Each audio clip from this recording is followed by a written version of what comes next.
હાલો જય માતાજી, જય બાપા સીતારામ. તો જેની માને રોટલા આવડતા હોય ને એની દીકરીના રોટલા આવડે.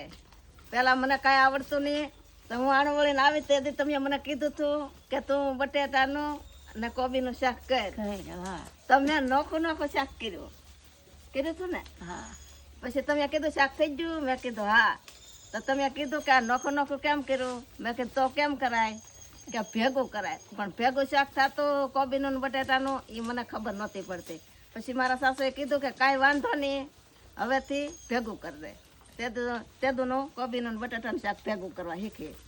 તો મારા માતાને ઘરે મેં કોઈ કોબી બટાટાનું શાક કર્યું જ નહોતું. તો મારા સાસુ અહીંયા મારા સાસુ મારા મા જેવા છે, તો એને મને બધી વસ્તુ શીખવાડ્યું. તો જેને માં શીખવાડે તો શીખી લેજો, અને માં ન હોય તો હા હું શીખવાડે તો શીખી લેજો. વિડીયો ગમે એટલે લાઈક શેર કરજો. એમ તો કહો હવે વિડીયો ગમ્યો હોય તો લાઈક શેર કરી દો. શેર કર.